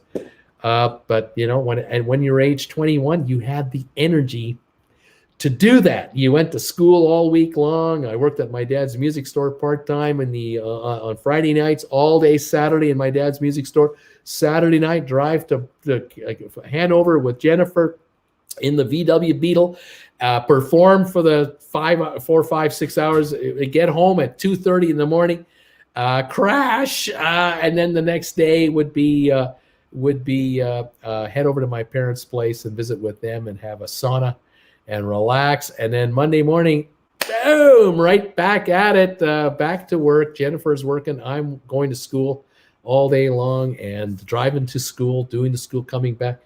When you're 21, you got the energy to do it. But I'll tell you, Jennifer always had cash in her purse, and I always had cash in my pocket, and we never had trouble paying the rent. And neither of us had actual full-time jobs. I was a full-time student and doing this on the side. I tell you, it was unbelievable. But those are the days when you were 21 and you could do that. But nowadays, I think that these bands like the one I was in, we've been replaced by disc jockeys. The Legion halls don't pay this kind of money anymore. They don't have it. The 50 and the 60 and the 70-year-olds that I used to play to would now be 100 to 120 years old because it's been 40 years. So the 60-year-olds are 100-year-olds. The 80-year-olds are 120. They're all gone. They're not there anymore. It's all just echoes of the past. And if these halls, do they even stand anymore? Are these halls still in existence? Because these community halls that we were playing in were built in the 50s and the 60s. They would now be 70 to 90-year-old buildings. I don't even know if they'd be up to code anymore. They may have been torn down years ago. I don't know. The passage of time is relentless, and things have changed. It's all changed out, but that was the time. That was the world in which I was growing up as a 21-year-old. And when I told the bandmates that, Jennifer and I were moving out at the end of the last gig we have is the end of May. And starting June, you're going to need another bass player. I'm gone. I'm out of here. And a couple of the guys are saying, "Oh, you'll be back. You're not going to make it in Calgary. You're not going to make it there. You'll come crawling back to us, and there might be a spot waiting for you at this band. There might not be. You just let us know if you're back in town, if you want to play bass guitar again." But we never did go back. We never did move back to Kitchener, Ontario. We stayed in Calgary, and within 3 years, I was a stockbroker, and I was driving my BMW, and Jen had her day job, and I was making all kinds of money as a stockbroker. We never did go back, but the memories, warm memories. You forget the bad ones. You forget the bad memories of all the hours you had to put into this, especially the driving to and back. and you're just so tired when you're done. It's 2 a.m. and you're finally coming home, and you're home at 3 o'clock in the morning. I used to stop at my dad's music store at 3 a.m. to drop off the amplifier that I was using. It was a used amplifier for my dad's inventory.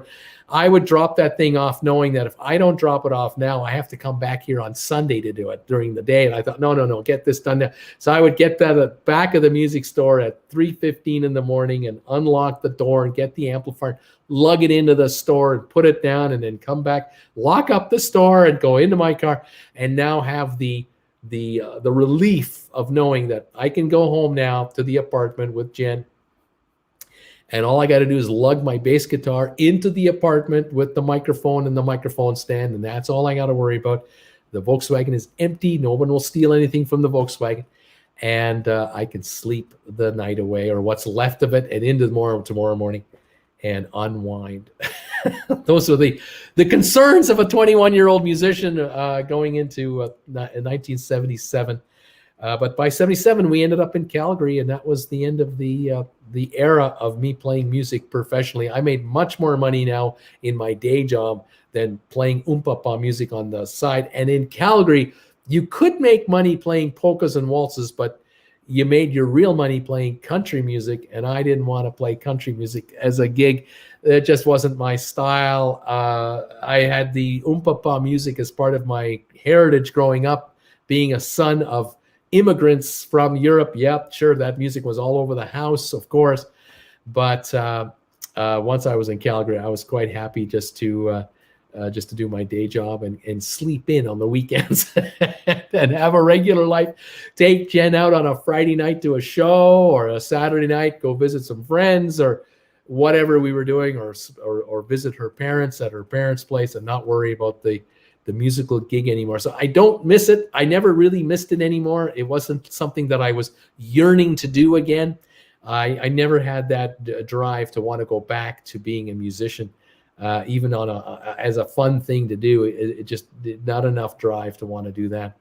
And so I'm quite happy spending my time talking to you guys and conversing with you about what's going on and doing these memories. I'd rather talk about it than actually do it. And now at this age, there's no way I could survive on a stage. 4 hours standing there with a 20-pound bass guitar around my shoulder. My shoulder would fall off. I would not be able to physically handle it. I remember at the end of the 10-day Oktoberfest gig, my shoulder for a week would be so tender to the touch. I was in pain. Going into that sauna that my mom and dad had, it was such a relief to be able to try to loosen up in there.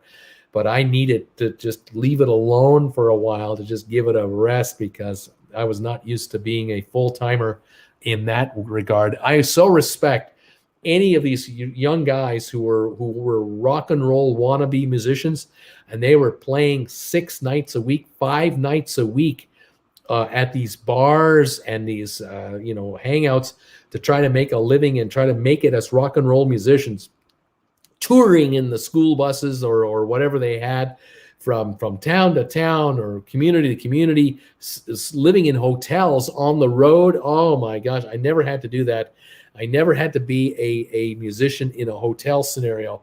I was always in my bed every night. That's the only gig I would accept, was where I could be at home every night. I didn't want to be that kind of a musician. Oh my gosh, I so respect those guys who put those miles on their rigs and on their bodies to try to make it as musicians. Oh my gosh, that was a tough go. And I'll tell you, you play in some of these bars and you have no idea of the characters you're going to run into who don't like your music. We didn't have that problem either. Thank God we didn't get these kinds of fans that would come up to us and challenge us to a fist fight if we didn't play this guy's favorite song or anything like that. We didn't have that problem. But I knew buddies of mine who did have that problem. I didn't have to get into it. Oh, wow. I knew there was some reason I liked this Bruce guy. Bass players know how to stay deep in the pocket where the money is. That's right. You played your cards right. You could make a good living back in 1975, 76, 77, playing certain kind of music. My dad told me, you want to make money as a musician? You play the music they want. Those are the guys that make the most money. The guys that made the most money played the songs the audience wanted to hear.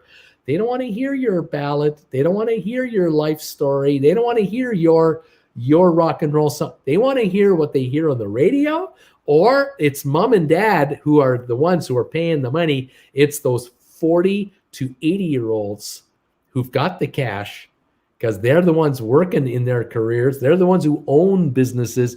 They're the ones going out Saturday night who want to hear music that they want to dance to. And if you're 20 years old and you don't want to play what a 50-year-old wants to hear, you're not making any money. There's no money in it. So you better play what the audience wants. And those are the guys who have cash in their pocket all year round. And that's how I learned this business. Absolutely. Anyway, what are the scenarios where you could lose money on selling a covered call contract? How could you lose money selling a covered call contract? Okay, the stock is 180. You're writing a 180 call. Good for a month. Stock goes up to $200 a share. You got paid $10 to write the contract. Stock's at 200. What are you going to do? The call is now $20 in the money. Your stock is up $20. So you haven't made any money here. You've got the money for the premium, the $10 you got that. So your stock is up $20. The call is now trading at $20. What do you do? If you buy the call back, you got to spend $2,000 to buy the call contract back because it's $20 in the money. It's worth $20. I'm assuming this is the end of the run, at the end of the last day of the contract's life. So if you buy the contract back, you lose $1,000 on the contract, but your stock went up $20 in value. So you're $2,000 richer on the stock. You lost $1,000 on the contract. So there's $1,000 given up, but you buy the call back. You now can write a new contract. You can write a $200 contract now because the stock's at 200, or you could write a 220 out of the money contract if you wanted to. It's up to you.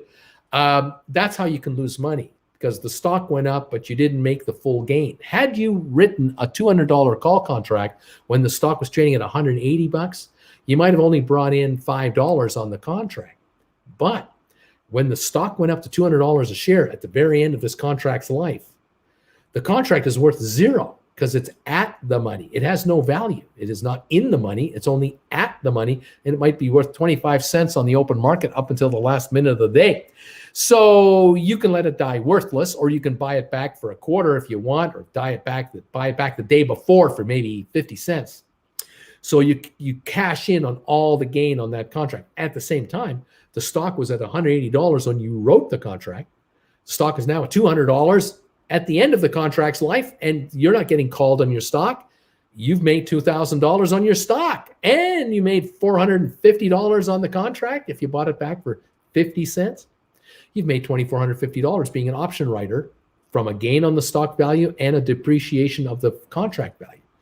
Now you've got that call bought back. You're off the hook for the stock. You could now write a new contract at 220. Write a new call contract at 220, bring in $5. The stock goes up to $220 in the next few weeks when the contract expires. The contract is worth 50 cents a piece. You buy back at 50 cents again, clear another $450 on the contract, and your stock went up $2,000 in value. This is called winning. But losing is if you write a $200 call contract when the stock's at 180 and the stock goes to 220. Now you're $20 in the money on the contract. Your stock is at 220, but you could be called out. So if you want to buy the call back, you got to pay $20 to buy the call back. You only sold it for $5. You lost $15 on the call, except that your stock went from 180 to 220. It did go up $40 a share. So you're $4,000 richer on your stock. You're $1,500 poorer on your contract. You only made $2,500. Whereas someone who did nothing, who bought the stock at 180, now that it's at 220, they're up $4,000. You're only up $2,500. They're a bigger winner than you are. True, but it is what it is. Now you can write a new contract for 220, 240, 250. The other guy or girl just sits there with the stock. The stock goes back to 200 in the next 2 weeks from a little profit taking. That person who had the stock at 220 now is worth only 2,000. He's worth 200 a share. They've lost $2,000 in value. you wrote a contract for $10 or whatever you wrote it for, and it's worthless. That stock backed off. The call is worth zero. It's out of the money. You get to keep that money. So you actually made money on the call, although your stock went down in value, but not as much. You didn't lose as much as the person who didn't do anything. There's the difference between writing calls, not writing calls, buying calls back, not buying calls back, letting calls expire, rolling over into new positions. There's all kinds of ways to make money in this market. You have to decide for yourself what's the best way to go. Okay? Hi, Bruce. You mentioned your parents immigrated to Canada. Where from, and what is your opinion on illegal immigration from Mexico to the USA? My mother and father immigrated to Canada. My dad in 1952, my mother in 1953. He was accepted first. She was accepted second. He came from West Germany, as did my mother. My father's nationality was Lithuanian originally, but became a German in the 30s. His family moved to Germany, became German. And so as a West German national, at that point, he was a West German citizen or a citizen of Germany, but West Germany as residency. He was allowed to come to Canada in 52, and that's how he came in. And then my mother joined him in 53. Illegal immigration into Mexico. It is, there are many, many immigrants coming into the United States through Mexico, but they're either Mexican, Guatemalan, El Salvadoran, Honduras nationals, many Nicaraguan, and so on. They come through. It's a sad sight. It's a sad story. I remember, I believe it was President Reagan, or was it President Bush, that signed an amnesty order back in the 80s and allowed, 23 million illegal immigrants to stay in the U.S. at that time, become American citizens. Nowadays, that's next to impossible politically to do. It's next to impossible to get anything done through the Congress, what to do with the illegal immigration. I would prefer there was a naturalized system that would recognize the demand, but you know what? America has to decide for itself what to do, because Canada, we too get Mexican immigrants coming to Canada.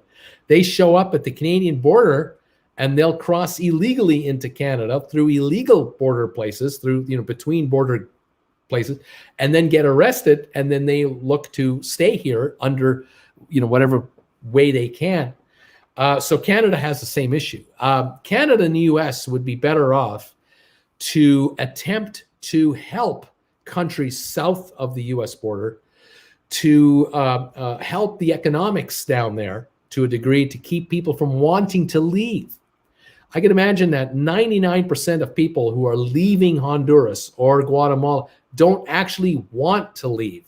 They don't actually want to go anywhere. They'd rather be able to stay where they are. But economically, it's impossible to safely exist. And so if the economics were improved through whatever joint ventures can be arranged, whether it's U.S. companies being given tax advantages to somehow create work down there to keep people from coming up here, but politically, you try to pass this. You try to work it out. There's so many people on both sides of the argument that it's next to impossible to find the perfect immigration solution. And with every election in the United States every 2 years, and then every 4 years you have a presidential election, there's no way to put a 20-year plan together, because the people who are trying to put the 20-year plan together today likely will not be in office in 15 to 20 years anyway. And those who are in office in 15 or 20 years have a different, complete mindset about the program. And so there is no consistent 20-year program that will be enacted and will be followed through. I just don't see it. And that's the world in which we live in. What can I say? There you have it. There you have it. That's all I can tell you. We're on a mission from God. Bagpipes are great unless you're standing beside them. I agree with that. Oh man, oh man, oh man. Comments coming through here. Thank you, everybody, for being here today. We're in the last 7 minutes of today's show. How difficult is it immigrate to Canada from the UK? I'm retired and I have a private pension of $24,000. There's a lot of immigrants here from the UK. If you're a pensioner, it's easier to immigrate either to the UK or from the UK to Germany or from Germany between countries. It's actually easier because you've got a guaranteed pension.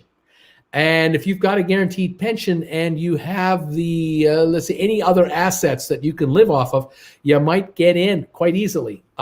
It's not that difficult, but to each his own. The immigration issues today are failures of foreign and trade policy in Central America over decades coming home to roost. Well, I kind of mentioned that sort of. Ray, I was thinking of if you have 100 shares, the price drops a bit. You write a covered call at the strike price below the original buy-in price, and then you get unlucky or something. That can happen. I love afternoon story time, says Colin. Uncle Bruce emoji, that my dang Wi-Fi. Let's see. Yeah, I love story time too, says Observe. And is it easier to move between former Commonwealth countries in the UK? Somewhat. Yes, somewhat. I mean, Americans come to Canada and Canadians go to the USA, except that as retirees, as Canadian retirees, we can go to the States and retire there. But if we stay more than 6 months, we now have to pay taxes to the IRS because they're considering us, they consider us American taxpayers, and that sets up a whole bunch of complicated stuff between Canada and the US, and most retirees don't want to play that game. Excuse me. Rabbit, I read that wrong and thought you were having a problem with your wife. Not me. I don't know who you're talking to. It's not just economics that need to be addressed for south of the border. It's also the corrupt evil that needs to be cleaned up. Cartel members and crooked people must be cleansed to live peacefully. Well, like I say, this is the problem with the society down south. In many cases, people are leaving because they're fearing for their lives. Exactly. Mothers and fathers have children, and they're worried about their girls being kidnapped and their boys being kidnapped and never seeing their children again. Yeah, it's a problem. It's a huge problem. Gregory Allen, you need to find out how much your pension will be taxed. It might not be taxed. In some U.S. states, don't take taxes out of pensions. You retire to another state. It's all complicated. Jane Doe, I might just retire in my VW camper, beachcombing, laughing out loud. Invisible Aid. Bruce, did you do something different with your hair? Looks marvelous in the afternoon light, like Mufasa. I did nothing with my hair. It's terrible. I need a haircut in the worst way, but it's all just kind of combed back. It's bad. It's just bad. And there's very little left. Invisible Aid, I sent him in the new hairstyle book. Jane, Ashley, nothing wrong with that. I'm 60s. I'm a wild child. AB, godlike. Well, drug lords were often considered better than socialist communist revolutionaries in those countries. So we kind of didn't help by backing those guys. Enemy of my enemy ain't your friend. Only problem my Jen has is me. No, she's wonderful, and I'm incredibly lucky. There you go. I didn't say Mustafa. I said Kipasa. Kipasa. Mustafa's king of the jungle. Kipasa. Oh, the darn spell check. What are you going to do? Oh, Uncle Bruce emojis. Thank you guys for the Uncle Bruce emojis. Oh, man. Oh, the darn spell check. It just gets you every time, doesn't it? It just gets you every time. In the aftermarket, on GameStop is $139.19. $139.19 on the GameStop. We're not going anywhere this morning. I'm curious to see what's going to happen with the market's take on the new CEO. How's the market going to take that news over the next few days? And then what happens if rumors start to spread about potential candidates? How long will it take? Who is it going to be? This could be a most interesting thing. We'll see what happens, kids. I'll tell you. We'll see what happens. Yeah. I spent most of my college days on tour with the Grateful Dead. Bruce has given me a load of bad news today and one piece of good news. Cheers. Tell Jen to put the kettle on. Thanks, Gregory. What was the bad news? I cannot keep all the gens straight. Thank you, everyone, for the advice. P.S. Why has no one said I don't look like a pensioner? Ashley, no way. Then you're a bit better than you claim to be on the guitar. Gotta run, Bruce. Thanks for answering my smooth brains questions. May we all have a Jen in our lives. Randy, Uncle Bruce, when are you releasing new existing SPAC stock selections that are on the radar? Well, stay tuned. I'm keeping my eyes and ears open right now. Vote for Uncle Bruce. Jane Doe, higher education. I wasn't in the band, laughing out loud. Hey, Bruce, like any sane investor, I take your opinions with a grain of salt. That being said, I really appreciate your opinions. Thumbs. It's so nice to hear an experienced and unbiased view. Well, I don't own the stock. I don't own any stock. I'm just regurgitating what I see happening out there and try to help you out with my take on what's going on. And some days are good days. Some days are not so good days for some of your favorites. It just is the way it is. AMC is that 860 down 2 cents a share on the aftermarket. Not much going on AMC either. 139.36 on GameStop, down $1.73. Not a lot going on. Join me tonight, 8 o'clock Eastern, if you dare, on Traveling with Bruce. I'll be live for the big show. Anyone's welcome to join us at 8 o'clock on Traveling with Bruce. We'll talk about the latest cruise ship news and what's going on there. Also at 7 o'clock Eastern, if you want to join me live on Traveling with Bruce, for sponsor members of that channel, I will be live tonight for the Hangout Show. We talk about whatever we want to talk about, whatever you want. Just come on by, say hi. Visit with our friends from TWB at 7 o'clock Eastern. 8 o'clock Eastern, it's the wide open show. Anyone can join in and hang out with us on TWB. And I'll talk about cruise ship news. Thank you for all of you for being here today. See you all tomorrow. So much love, peace, and hair and grease. Gregory Allen, what bad news? My buddy is the only 43 with a full pension, New York City, retired. Well said, Brian. Thanks, Uncle Bruce. See you guys on Discord. Right on, guys. Thank you for joining me. We're at the end of this show. Hey, Rabbit from Brian Hood. See you all later. Sharon, I'll see you later for the next 2 shows. You know it. We'll be there. Again, catch up with Bruce, Antoinette, Mike Hunt, Michael. New York City pensions are the best. Yes, New York City pensions are pretty good. Thank you, everybody, for being with me today. We'll see you tomorrow on this channel at 5:30 my time, 8:30 Eastern time, 1 hour before the opening. We'll catch up with all of you then. Good night, all of you. Thank you so much for being here. Michael, thank you, buddy. Have a great evening, all. We'll see you at 7 o'clock on TWB and at 8 o'clock on TWB. I appreciate that. Thanks, guys. See you tomorrow. Looks like another day. Let's see what happens tomorrow. Toodles. Ciao. Bye. Bye, everybody. See you later. Thanks, guys. Bye for now.